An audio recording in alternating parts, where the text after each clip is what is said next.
Hello everyone and welcome back to Dusty Tunes. It's Destiny here. So when it comes to animated series that are targeted towards a preschool ranged audience, most times you can pretty much guess the lessons that they'll be teaching, like the importance of being a kind friend, emotional regulation, sharing is caring, etc.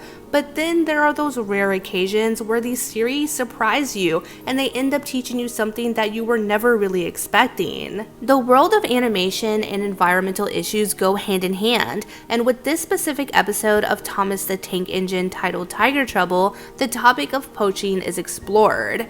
We have seen poaching in animation before, like with the opening scene of Madagascar 2, where Alex is literally lured off of a nature preserve by poachers just to be captured and taken away from his family. Who knows what they would have done with this little lion cub if this capture were actually successful. If I were to assume, I would say he would have probably ended up being part of the exotic pet trade, but who knows for sure. Because luckily for Alex, he didn't end up having the same fate as a lot of other poached animals, a life where they would most likely be abused, neglected, or being completely abandoned, used as entertainment and things like that.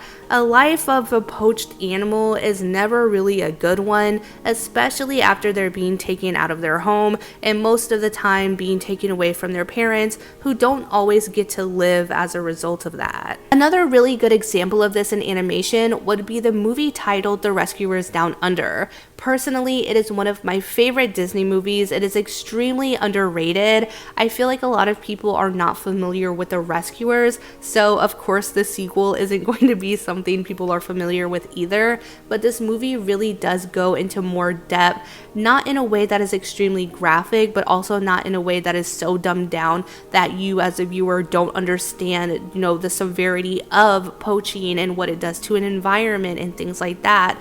But the movie itself focuses on a greedy poacher who will do anything to capture an endangered species of eagle. This creep even goes as far as trapping and threatening a literal child in order to accomplish this mission, which just goes to show us the lengths that these poachers will go to for money. Unfortunately, the eagle isn't the only animal that this poacher is after. We see that he has a big collection of other animals that he has captured, like koalas, kangaroos, and even exotic lizards.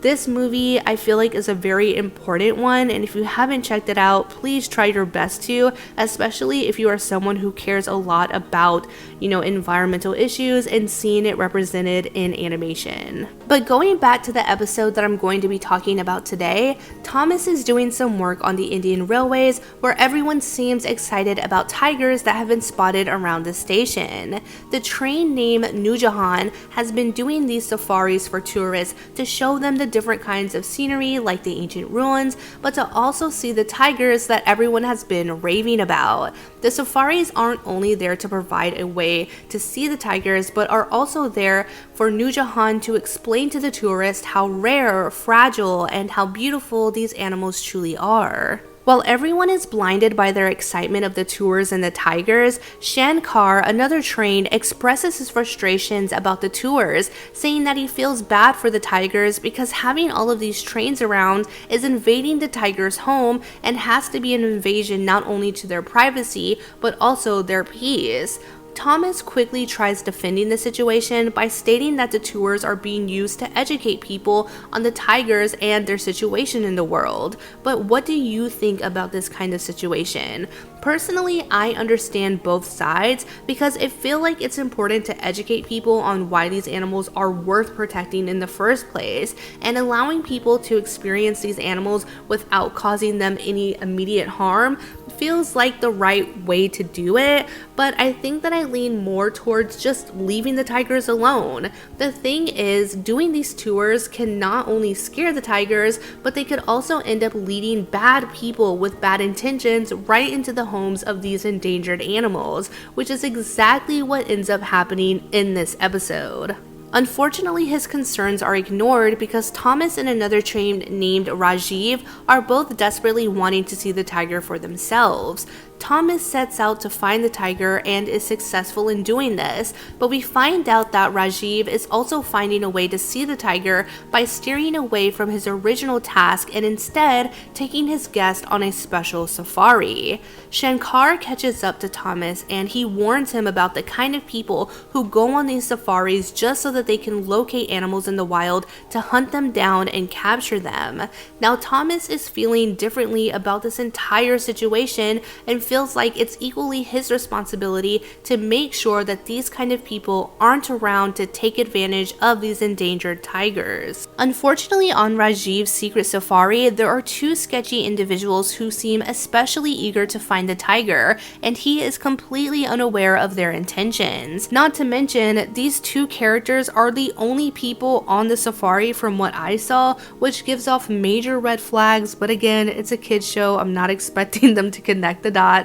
But Thomas and Shankar try convincing Rajiv that he shouldn't be doing this tour, but he ignores them, and that's when the two end up spotting a big cage being hauled by Rajiv. Again, he is completely unaware that any of this is happening. So the two passengers were in fact poachers who were taking this safari for the sole intention of finding a tiger to capture. After everyone comes to the realization of what's going on, they team up to come with a plan to trick the tiger hunters and to turn them into the authorities. Now, this isn't the kind of episode that I was expecting from a series like Thomas the Tank Engine, and honestly, that makes me really happy.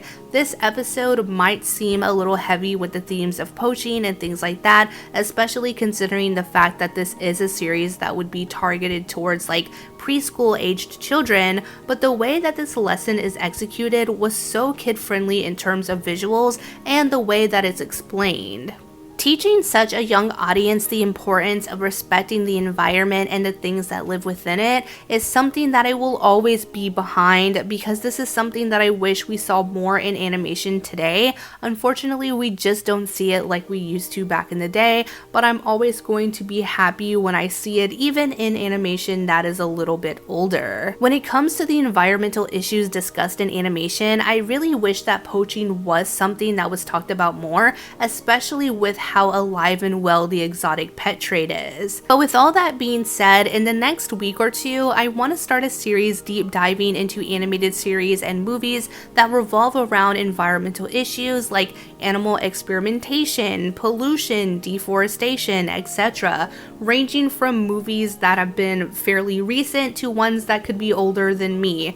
I want to try to cover as much as possible, so if you have any recommendations for movies that revolve around environmental issues like the ones that I mentioned or other ones, please feel free to let me know down in the comments. Don't worry if it is a movie that isn't necessarily PG. I am perfectly okay and happy with talking about series or movies that are geared towards an adult audience. This isn't a channel that is only about kid shows. I am perfectly fine with talking about things that have higher ratings as well, so give me all the recs. But now that we're at the end of the video, what do you think? Have you ever seen Thomas the Tank Engine? I used to watch the older series a lot with my niece when she was a toddler, but I don't remember if an episode like this was on brand for this series. Were there often important lessons like these scattered throughout all of the different Thomas the Train variants? Like, there are so many different ones out there. Let me know down in the comments if this is something that's usual, if there are other important lessons or times that this series has gotten a little deep. Let me know, because I would be interested in talking about those as well. I love it whenever you can find these hidden gems scattered throughout children's networking and things like that. So yeah, but with all that being said, thank you guys so much for watching this video. If you liked it, let me know that you did by liking the video, subscribing to the channel, and turning on notifications so you never miss a video in the future. Thank you guys so much. I hope that you have a good week, and I'll see you in the next one. Bye!